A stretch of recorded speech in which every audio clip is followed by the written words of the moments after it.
Assalamualaikum warahmatullahi wabarakatuh. Nama saya Aisyah Hasna, saya absen 5 dari kelas 10 IPS 1, ingin membawakan materi peradaban bangsa Inka. Selamat menyaksikan. Inka atau biasa juga disebut dengan Tiwantisuya adalah salah satu dari peradaban Amerika kuno, dan sama halnya seperti peradaban-peradaban kuno lainnya, informasi asli dari Inka ini kurang lengkap. Tapi yang bisa diketahui adalah sejatinya bangsa Inka ini adalah bangsa yang sangat kecil, yang kekuasaannya tidak sampai bermil dari kota Cusco, yaitu pusatnya.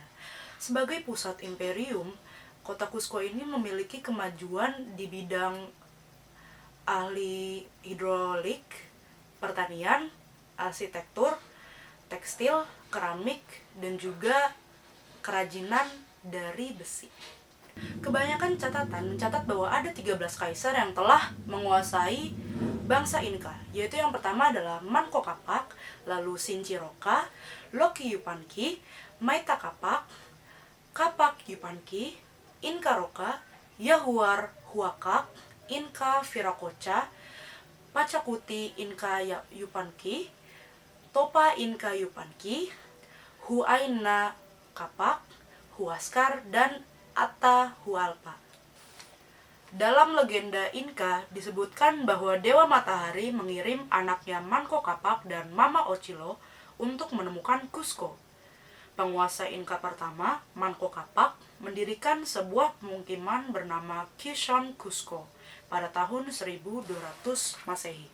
Lalu pemukiman tersebut terus berkembang dan dikuasai oleh keturunan dari Manco Capac. Nah, bahkan mereka ini juga berhasil untuk meluaskan daerah kekuasaan dari bangsa Inka ini, dan sampai ke sekitar daerah pegunungan Andes, yang berarti mereka mempengaruhi suku-suku kecil di sekitar sana untuk ikut membangun sebuah kerajaan bernama Inka.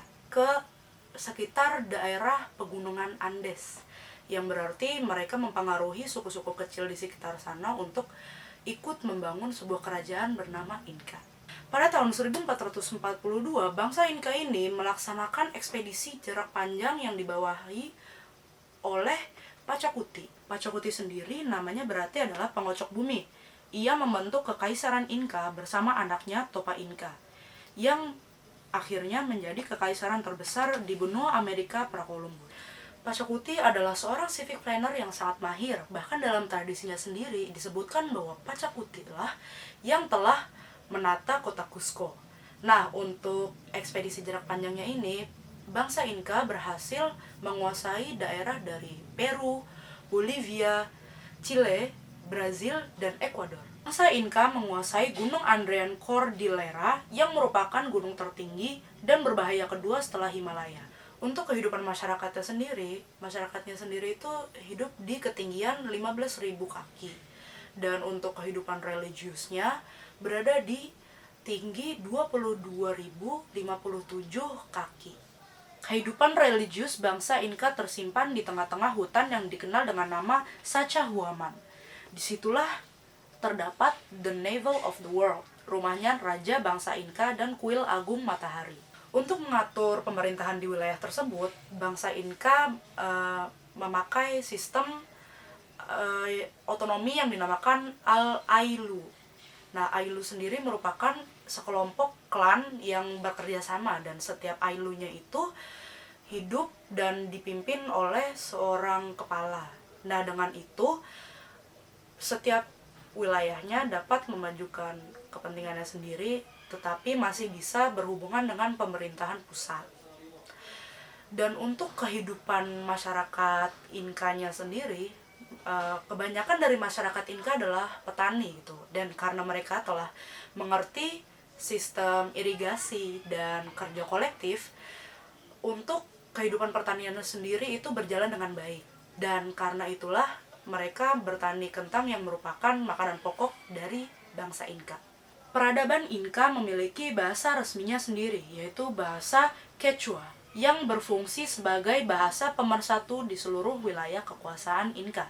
Sebelum adanya bahasa Quechua ini, terdapat banyak bahasa-bahasa lokal sampai 700 bahasa lokal. Dalam struktur sosial bangsa Inka, sang penguasa Sapa Inka dan istrinya The Koyas memiliki kekuasaan yang tak terbatas terhadap seluruh daerah kekuasaannya. Kemudian di bawahnya terdapat pendeta agung dan kepala komandan semua pasukan. Dan di bawahnya lagi ada 4 apus yang merupakan komandan pasukan di daerah. Kemudian baru pendeta di daerah, arsitek, administrator, dan para tentara. Kemudian di bawahnya ada tukang batu dan pemusik, sedangkan derajat paling rendah adalah dukun, petani, dan penggembala. Dalam sistem kepercayaan, bangsa Inka ini merupakan bangsa yang politeisme, yaitu memuja banyak dewa. Bangsa Inka itu memuja Dewi Bumi, Pachamama, dan Dewa Matahari, The Inti.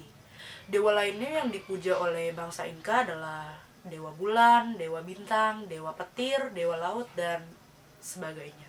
Untuk kemunduran dari bangsa Inka yang sendiri itu terjadi karena adanya konflik internal dari kerajaan. Perebutan kedudukan untuk Inka Hanan, yaitu Inka atas, dan Inka Hurin, dan Inka, yaitu Inka bawah. Dan yang memperebutkan ini adalah Huascar dan Atahualpa, yang sama-sama mempunyai pendukung yang seimbang. Dan pada saat konflik ini, pada tahun 1526, penjajah Spanyol bernama Francisco Pizarro itu memasuki wilayah dari bangsa Inka. Lalu saat dia melihat betapa kayanya bangsa Inka, ia kembali ke Spanyol untuk meminta izin kepada Kekaisaran Spanyol untuk menguasai wilayah Inka. Setelah mendapat izin, Pizarro kembali ke wilayah Inka dan mendekati salah satu kubu, yaitu kubu Atahualpa. Dengan niatnya untuk menguasai Inka sendiri, Atahualpa pun dibunuh oleh salah satu pasukan Spanyol. Lalu setelah terbunuhnya Atahualpa pada tahun 1553, Pizarro mulai menjajah sebagian besar wilayah dari bangsa Inka. Lalu beberapa tahun kemudian, Pizarro dengan pasukannya berhasil merebut seluruh kekuasaan dari bangsa Inka pada tahun 1572 di pertarungan yang berada di Vilcabamba.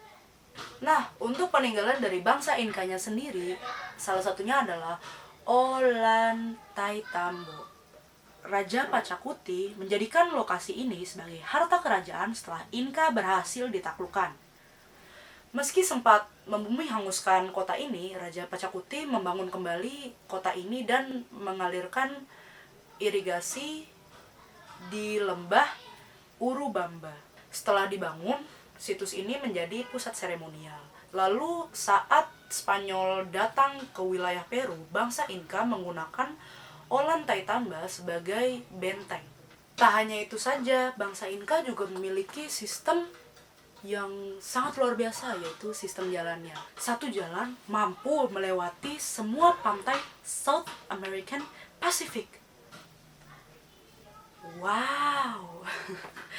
Nah, untuk membangunnya ini sangat luar biasa apabila dipikirkan bahwa suku Inka atau bangsa Inka ini tinggal di Gunung Andrean. Dan jalanan ini itu menghubungkan dari dataran tinggi dan dataran rendah ke pusat kota, yaitu Cusco. Jalanan ini sangat kokoh apabila dihadapkan dengan berbagai musim. Dan jalanan ini pun sangat panjang, yaitu 14.000 meter. Dan jalanan ini merupakan perintis dari adanya automobil. Untuk manfaat dari jalanan ini adalah komunikasi menjadi sangat efisien dan cepat. Karena bangsa Inka ini tidak mempunyai roda. Mereka kemana-mana berjalan kaki. Dan karena berjalan kaki itu, di sepanjang jalannya terdapat pos-pos untuk beristirahat. Masyarakat bisa beristirahat, bisa menginap, ataupun hanya duduk-duduk saja. Sekian penjelasan dari saya tentang peradaban bangsa Inka. Saya akan melanjutkan ke pertanyaan kedua dari tugas sejarah minat, yaitu kaitan penanganan medis pada masa peradaban Amerika kuno dan masa sekarang, yaitu memerangi wabah COVID-19. Untuk peradaban Amerika kunonya sendiri, pada masa itu sudah ada yang namanya dokter, dan tugasnya yaitu mengobati masyarakat-masyarakat yang sakit. Untuk metodenya berbeda-beda sesuai wilayah mereka karena sumber daya alamnya sangatlah berbeda, tetapi masih dalam satu pacuan, yaitu obat-obatan herbal dan upacara. Dan sebenarnya kalau memang ada sebuah penyakit yang tidak bisa disembuhkan dengan pengobatan herbal, maka mereka akan beralih ke penanganan yang lebih ekstrim. Misalnya ada kasus di masa peradaban Amerika kuno, mereka membolongi kepala pasien yang merasa sakit kepala karena waktu itu kepercayaannya adalah penyakit merupakan suatu roh jahat gitu. Jadi mungkin dengan dibolongkannya kepalanya, mungkin roh jahat penyebab sakit kepala itu akan pergi.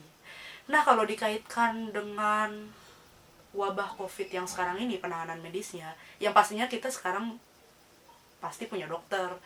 Nah, tapi bedanya itu adalah kita punya laboratorium.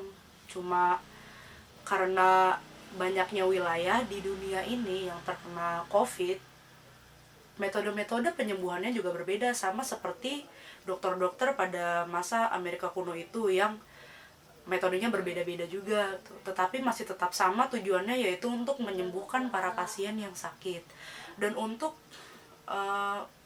ekstrimnya itu karena kita tidak tahu apa itu virus COVID-19 dan kita tidak pernah mengenal virus ini, dokter-dokter pun mencari penanganan yang tepat untuk pasiennya itu, seperti pada masa Amerika kuno yang jauh-jauh itu, yaitu misalnya mereka mencari obat-obatan herbal yang cocok, yang efektif untuk menyembuhkan penyakit dari pasiennya tersebut gitu.